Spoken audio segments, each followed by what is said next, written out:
Well, the Cummins Diesel 2500 is heading down the road. We're about to kick off season 9. This season was beyond belief in a whole lot of ways. We had so many ups. I'll admit, I was shook, man. That was a good bull. He came in 10 yards, like on top of me. So many downs. I'm just mad. I'm sick of bad luck. It's getting to be not any fun anymore. It's gonna be fun to watch, I can guarantee you that. Killed one of my biggest elk ever. That's a hell of a bull, man. Shot one of my smallest deer ever. That's like ground shrinkage times 1,000 right there. We had one of the biggest deer that we've ever shot on the show shot also. So we're kind of all over the place this season, but we're gonna kick it off where we always kick it off, out in the great state of Montana. I feel like Ricky Bobby when we first got in the race car. I'm so excited. You know there's big bucks in Montana. I mean, look at their state motto, Oro y Plata, which translated means silver and gold. How's that a motto? Those are just two rare elements. I don't know. Whatever that means. We're going there to shoot some deer species. He's done. We were tagged out in Montana.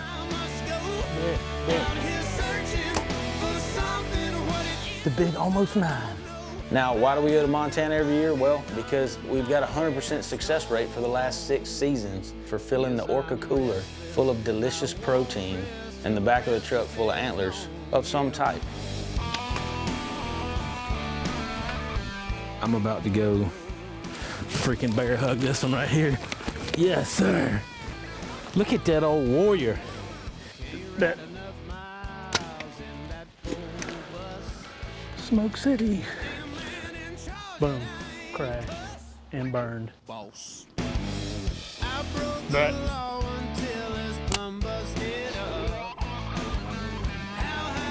You already found it, didn't you, punk?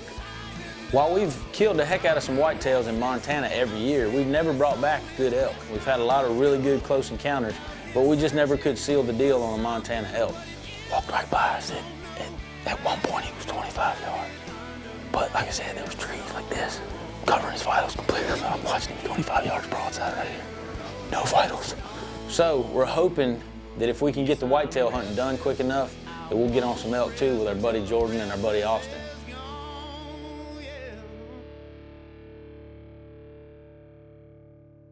Well, I'm mean as gravel, I'm poor as dirt. And I like things better the way they were. Well, I'm strong in the head, but I get things done. I spend too much money to have a little fun. Come on. I ain't changing, I'm a stubborn man. So can you love me like I am? Can you love me, baby, like I am? Yeah.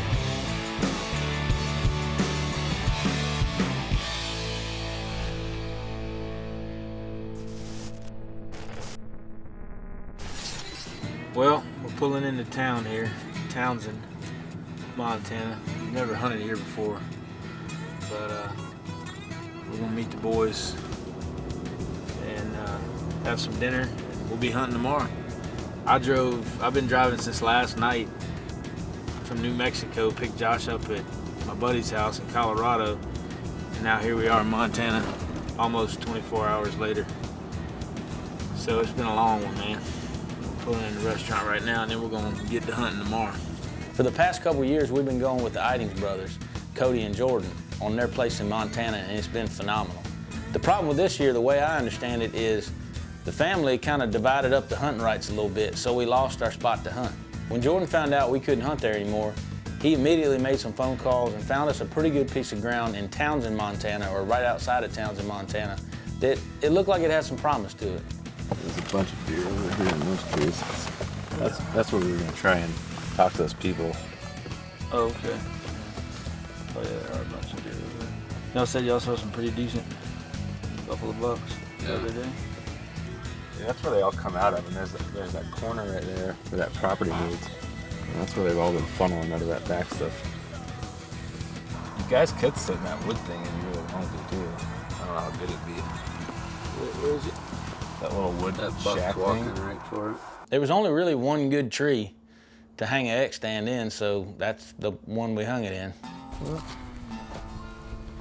first day in Montana, Right now we got a thunderstorm riding down on us, I think.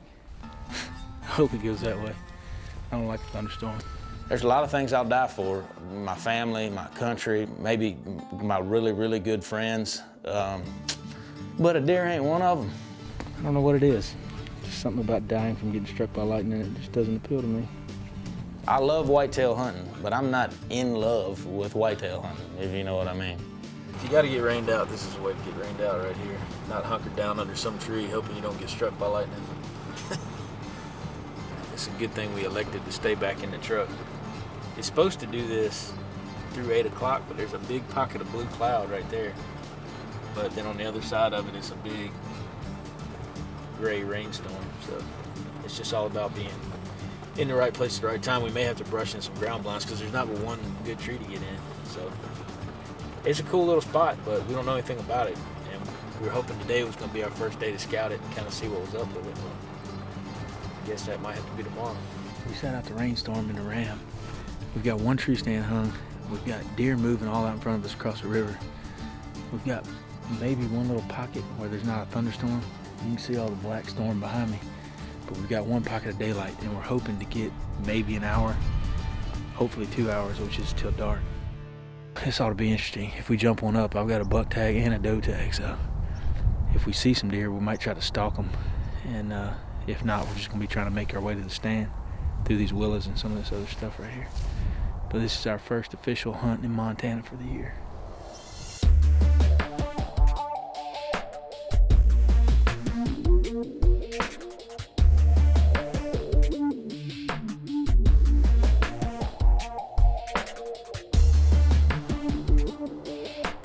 So we immediately spot this doe, and she's coming right to us. And I've got a doe tag in my pocket and a 9-month-long itchy trigger finger. To make this work, we're gonna have to get on the river's edge and walk down and pop up at that old hut.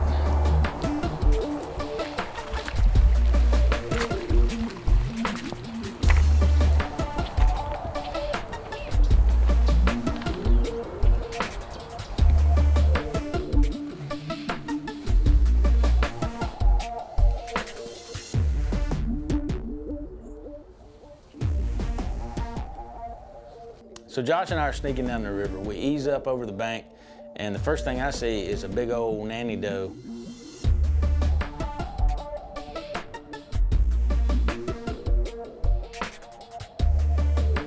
The problem with it was every time she'd give us a shot, I either had a barbed wire fence or high grass in my way. 45. I don't think I can get through this fence. Huh?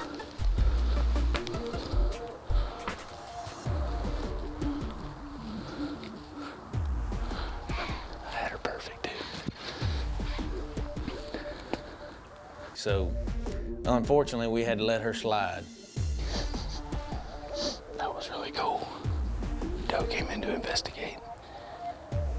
I was gonna shoot her, but when Josh was on her, I couldn't see her because she was behind the bushes and vice versa.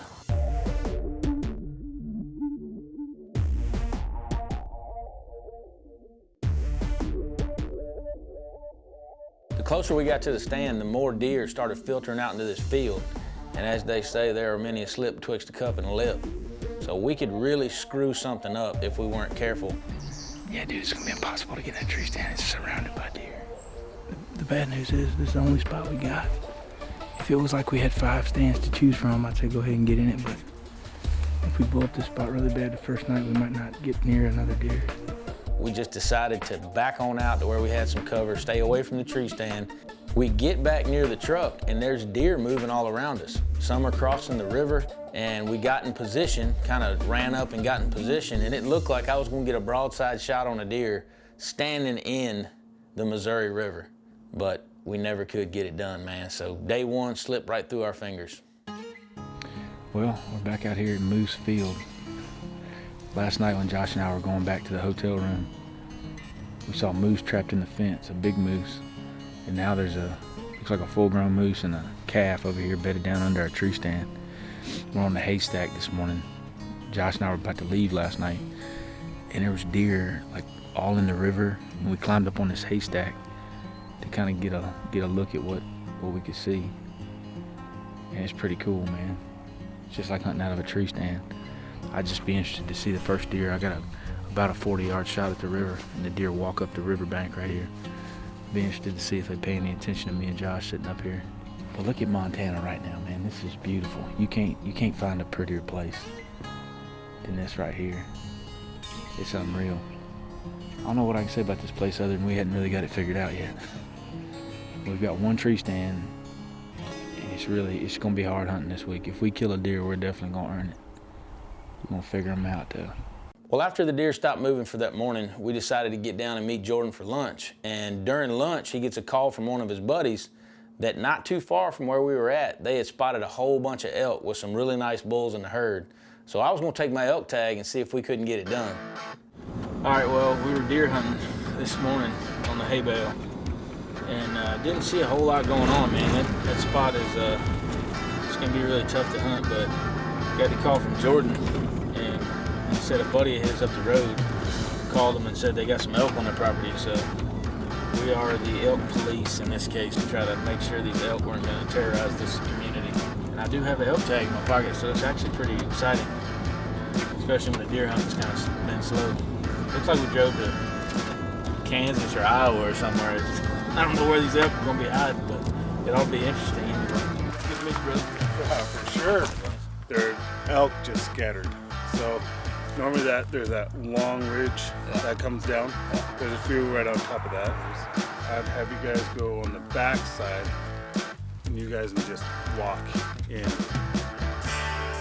I was as fired up as I'd been the whole trip. We saw these elk right as soon as we pulled in, up on the mountainside. They were all bedded down. It was the perfect time to get after them. And catch elk bedded down like that, you can put a game plan together to be in the right place with the right wind when they want to stand up in the evenings and get up and get moving around. We're walking into the elk country.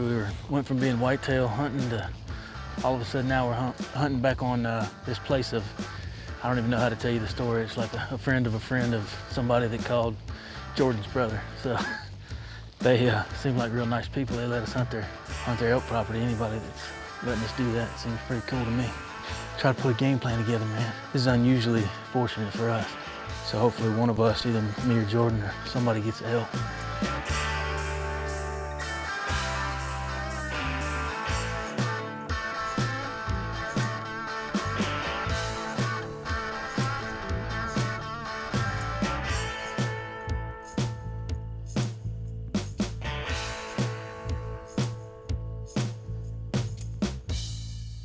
Mule deer. Pretty nice one up front. Nice for me anyway. I think we're gonna top out and look at this timberline right here. The elk should be just on the other side somewhere. There might be one more. This right here was kind of a false summit. There's another little hill we might have to walk over to see him. Maybe one of those mule deer come out. I got a tag for an elk and a deer. Once we reach the top and get into position, we start slipping through the timber, slipping through these cedars, kind of heading down the mountain. And directly in front of us is a bull screaming and absolutely ripping a tree up, man.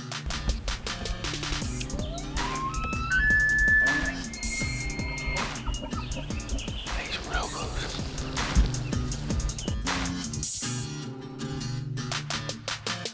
I gotta tell you, man, my heart was already pounding out of my chest and I hadn't even seen him yet.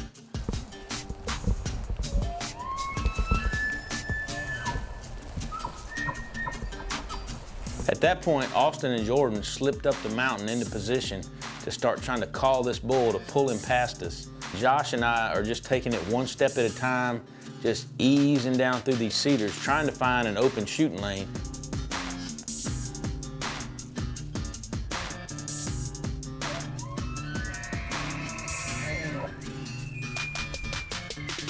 Oh, I see him. He's under 50 yards. You know, it may seem like seconds on the video, but we sat there for 10, 15 minutes, under 50 yards, listening to this bull just bugle his head off and just shred this cedar down where he was. There was no guarantee if we got down in there real close to him that we were gonna get a clear shot. So Josh and I stopped at the first real good shooting lanes that we could find and just kind of set up right there.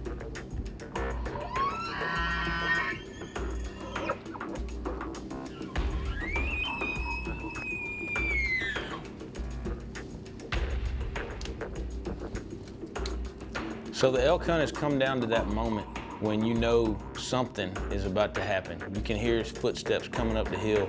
He's crunching brush and cracking through the cedars. And then all of a sudden, this big bruiser steps out at 20 yards and looks directly up the mountain at me. Oh, it's right there, right there.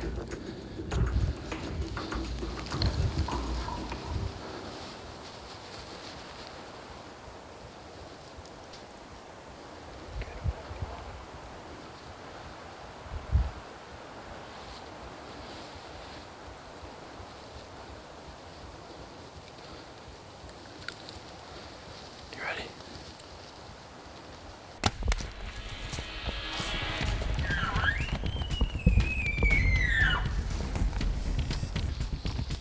Come on, come on. He's still up, he's still up.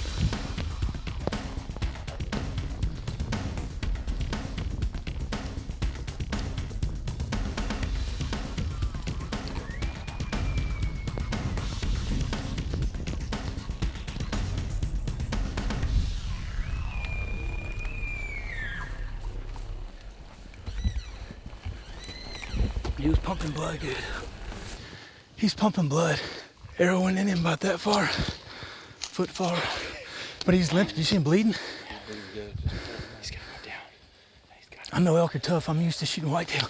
That's a hell of a bull, man. You gotta trust your instincts, man. I felt like I could slip that arrow right in there in the crease, right into his heart. It found its mark. He had blood spraying out of him like a paint sprayer. It was epic to see that. It was such a good, settling feeling to see that. But at the same time, you always have that anxiety until you either see that animal fall over dead or you put your hands on him. So the blood trail now begins. And the dramatic, hopefully happy ending is just around the corner, or actually just down the mountain, I should say. I see tines and I look at the boys across the hill and they're just, we are all so excited. What you say, Austin? What you say, baby? Look at the size of that bull, girl.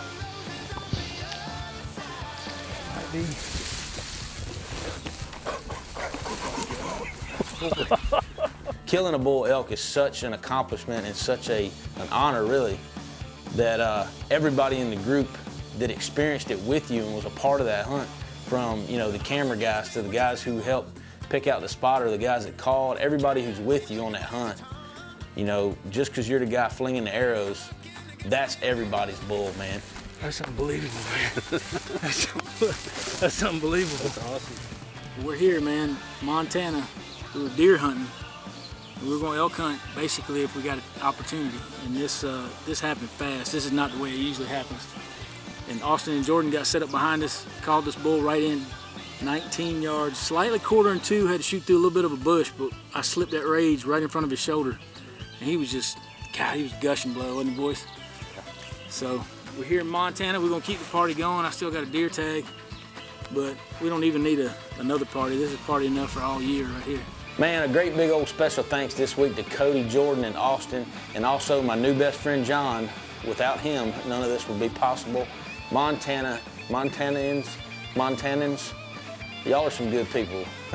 We are heading back out to Montana, right here, same channel, next week to do Montana 2. We're gonna try to stick a whitetail. We've only got 2 days to do it. Jordan and Austin are gonna stay after the elk until they get one. They've got a video camera, they got a couple bows and a couple tags. We're gonna see how this thing turns out. It could get crazy next week.